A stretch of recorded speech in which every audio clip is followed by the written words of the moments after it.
कर्मों का हिसाब हो कर रहेगा, चाहे लाख छुपाए रे। अपने किए हर छोटे बड़े को कैसे भूल बताए रे। कर्मों का हिसाब हो कर रहेगा, ये जग का अटल विधान। वक्त की चुप पुस्तक में दर्ज है हर इंसान की पहचान। कर्मों का हिसाब होकर रहेगा, सच का जवाब होकर रहेगा। कर्मों का हिसाब होकर रहेगा।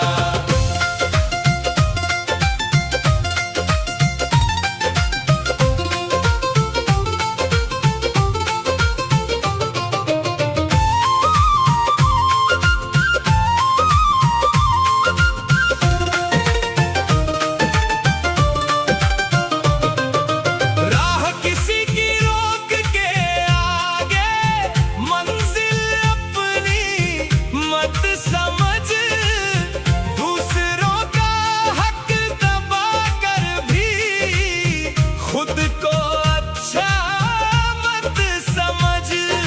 जो भी बोला जो भी किया है गूंज बन कर लौटेगा।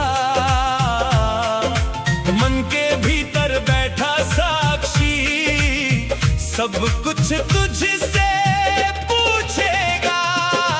कर्मों का हिसाब होकर रहेगा, सच का जवाब होकर रहेगा।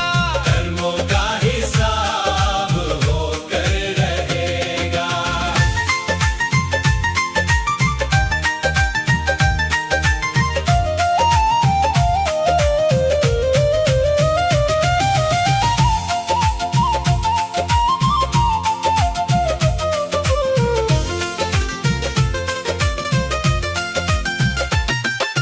मीठे बोल अगर बांटे हैं तो खुशबू बन फैल जाएंगे।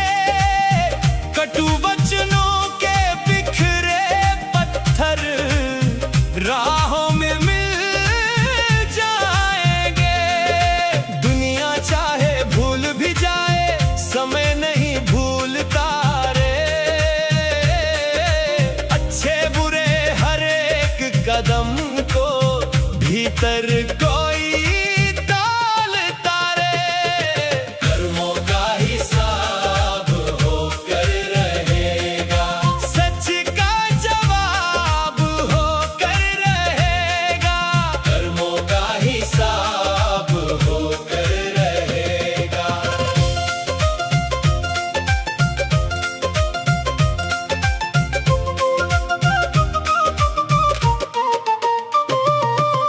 आज किसी की आंख में आंसू देकर मत मुस्काना रे। दर्द पर आया दर्द ही होता, ये मत भूल जाना रे। कल जब जीवन प्रश्न उठाए उत्तर देना कठिन होगा। अपने ही व्यवहार का दर्पण तेरे सम्मुख खड़ा होगा। कर्मों का हिसाब होकर रहेगा, सच का जवाब होकर रहेगा। कर्मों का हिसाब होकर रहेगा।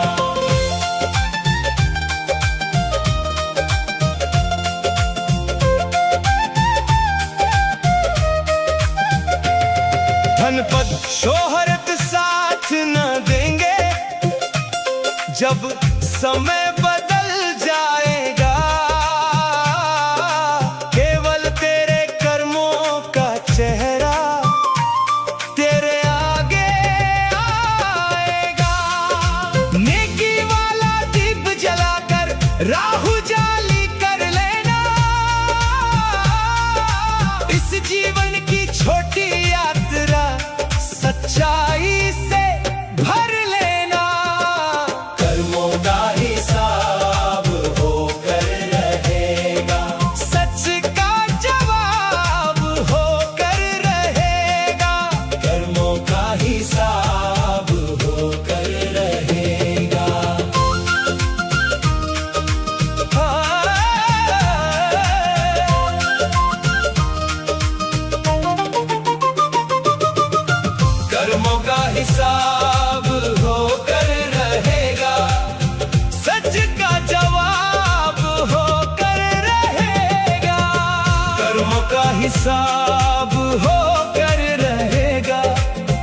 कर्मों का हिसाब होकर रहेगा, कर्मों का हिसाब होकर रहेगा, कर्मों का हिसाब होकर रहेगा, चाहे लाख छुपाए रे।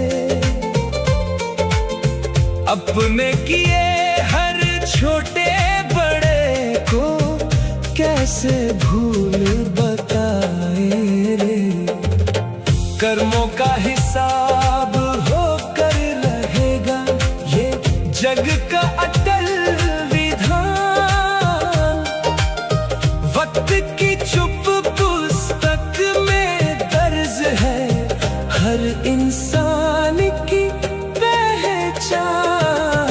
कर्मों का हिसाब होकर रहेगा, सच का जवाब होकर रहेगा, कर्मों का हिसाब होकर रहेगा।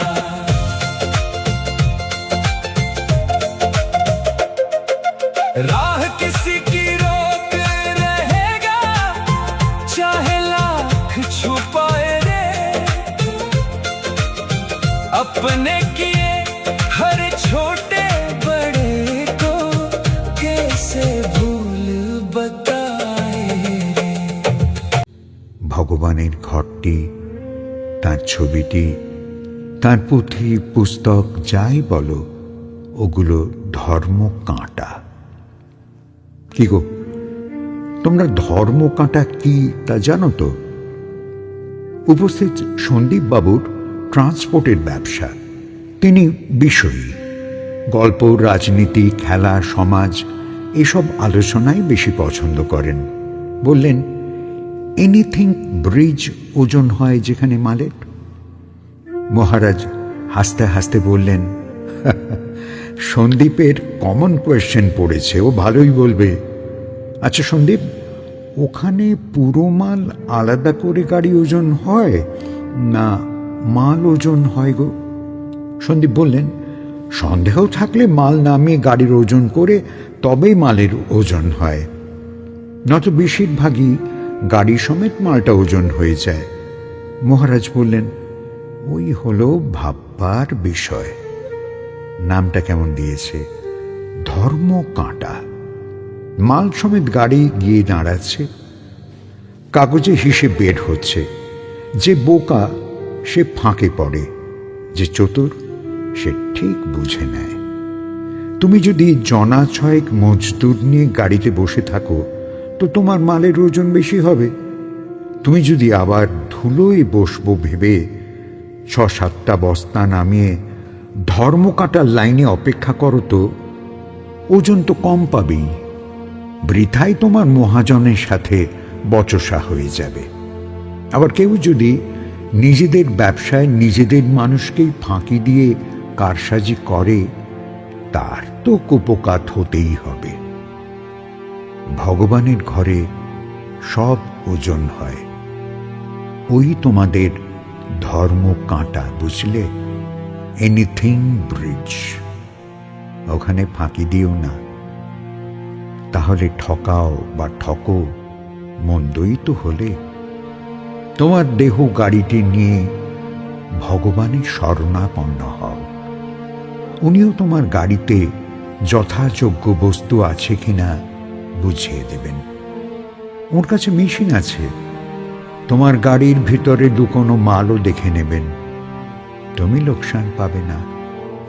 ধর্মকাঁটায় গোপন করে ফেললে অসৎ হয়ে গেলে। সেদিন কিভাবে যে এক আত্মসমীক্ষার পাঠ হয়ে গেল বুঝতে পারিনি। নিজেকে উজাড় করে নিবেদন না করলে অকপট উন্মুক্ত হওয়া চায় না। দেহ লাভ লোকসান গুনবে, ও জড় বস্তু, ওকে বিশেষ আমল দিতে হয় না। দেহ অহংকারী, গর্ব করে, লোকের সাথে তুল্যমূল্য করে, ওকে বিশ্বাস করলে আশেপাশে পরিবেশ নষ্ট হয়ে যাবে। দেহ তোষামত করে ভগবানের দুয়ারেও ব্যবসা করতে যায়। সব পরিষ্কার দেখতে পাচ্ছিলাম, চোখের দৃষ্টিটাই যেন অনেক স্পষ্ট হলো।